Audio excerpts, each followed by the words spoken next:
ភាពមានឬក្រត្រូវបានคล้ายទៅជាគ្រឿងអលង្ការដ៏ពិសេសដែលមនុស្សគ្រប់រូបប្រាថ្នានឹងយកមកពាក់លម្អខ្លួននៅក្នុងសង្គមសប្តាហ៍ថ្ងៃនេះដែលធ្វើឲ្យគុណធម៌របស់មនុស្សម្នាក់ៗត្រូវបានរលាយសាបសូន្យបន្តិចម្ដងសូម្បីតែការធ្វើបុណ្យដាក់ទានក៏ត្រូវគេបែងចែកទៅតាមឋានៈនិងលក្ខខណ្ឌផ្សេងចូលបងប្អូនទាំងអស់គ្នាចូលរួមពិចារណារវាងគុណធម៌និងទ្រព្យសម្បត្តិតើមួយណាមានសារៈសំខាន់សម្រាប់សង្គមមនុស្សយើងរស់នៅសប្តាហ៍ថ្ងៃនេះ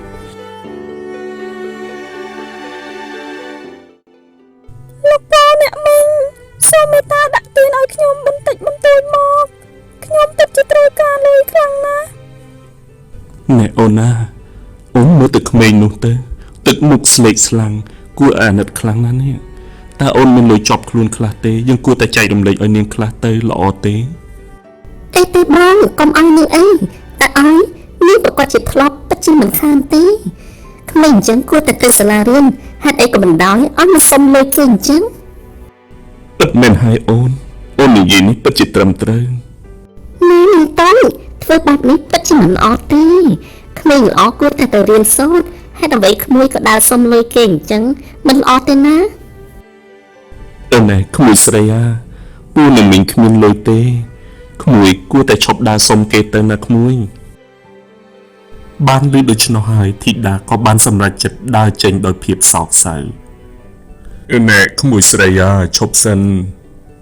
ពូសុំសួរក្មួយបន្តិចបានទេតើក្មួយដើរសុំលុយនេះយកលុយទៅធ្វើអីទៅក្មួយ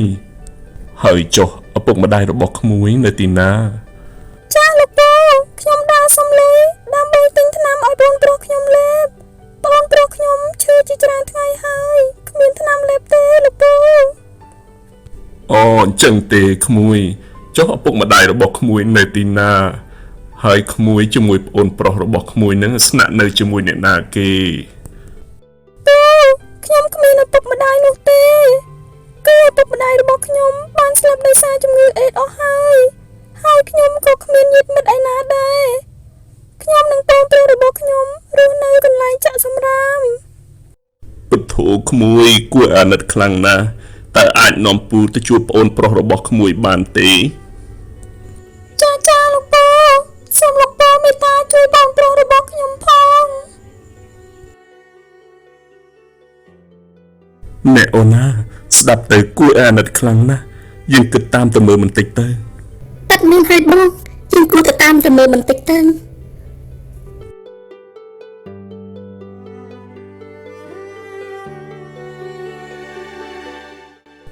អូនត្រូវសម្លាញ់របស់បងចាំបងបន្តិចណាបងទៅដល់លើនេះហើយក្មួយកុំដើរលឿនពេកប្រយ័ត្នដួលណាក្មួយ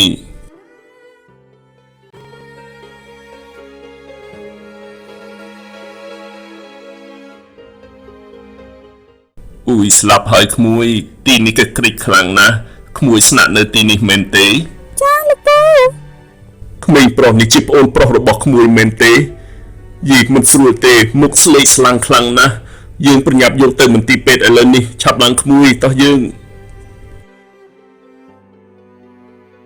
អូព្រះអើយគួរអាណិតក្មេងនេះខ្លាំងណាស់យើងមិនគួរនិយាយបែបហ្នឹងទៅកាន់នាងទេប្អូនរបស់នាងពិតជាឈឺធ្ងន់មែនពិតមែនហើយអូនបងក៏មានអារម្មណ៍មានវិបដិសារីខ្លាំងដែរយើងគួរតែបានជួយក្មេងនេះខ្លះយើងមិនគួរមើលរំលងតតែសោះនេះការធ្វើបុណ្យដាក់ទានយើងមិនគួរមានលក្ខខណ្ឌតតែសោះដោយសារគ្នាអត់គ្នាតទៅគ្នាមកសុំយើងអូនពិតជាស្អប់ស្ដាយខ្លាំងណាស់អូនកុំពិបាកចិត្តខ្លាំងពេកក្មេងទាំងពីរនាក់នោះមានសុវត្ថិភាពហើយពួកយើងគួរតែមើលគំរូល្អរបស់លោកពូម្នាក់នោះគុំតែបានកត់សួរដេញដោលម្លេះមិនដឹងលទ្ធផលទៅជាយ៉ាងណានោះទេពួកយើងគួរតែយកគំរូតាមគាត់ប៉ិនមែនហើយបងពូម្នាក់នោះពិតជាចិត្តល្អមែនតើ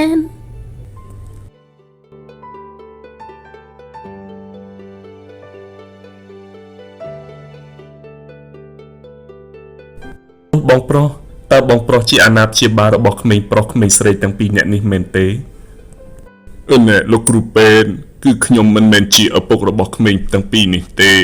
គឺខ្ញុំបានជួបពួកគេនៅតាមដងផ្លូវ ក៏មានចិត្តចង់ជួយពួកគេទៅអញ្ចឹងទេបងប្រុសតាមឪពុកម្ដាយរបស់គេនៅទីណាតាមដែលខ្ញុំដឹងពួកគេមិនមានឪពុកម្ដាយទេលោកគ្រូពេទ្យ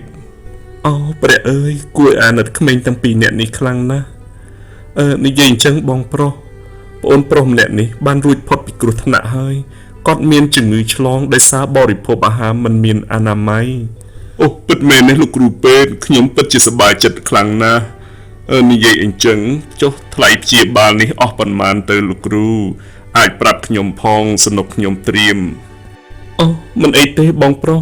គឺខ្ញុំមិនគិតថ្លៃព្យាបាលនោះទេហើយអរគុណបងប្រុសខ្លាំងណាស់ដែលនាំពួកគេទាំងពីរនេះមកព្យាបាលជាមួយនឹងខ្ញុំគិតថាខ្ញុំនឹងសុំពួកគេទាំងពីរនេះជាកូនចិញ្ចឹមរបស់ខ្ញុំអូពិតមែនទេលោកគ្រូពេទ្យខ្ញុំពិតជាសប្បាយចិត្តខ្លាំងណាស់នេះ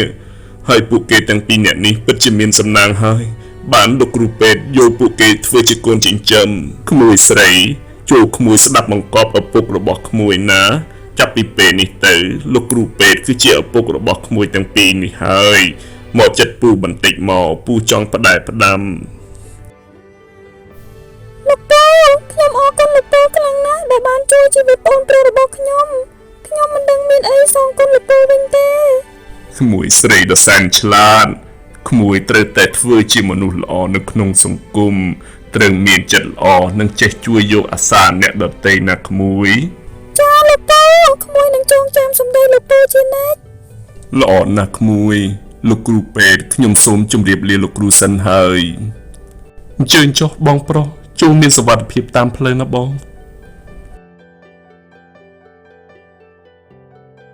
សូមកុំបារម្ភណាកូនស្រីចាប់ពីពេលនេះតទៅ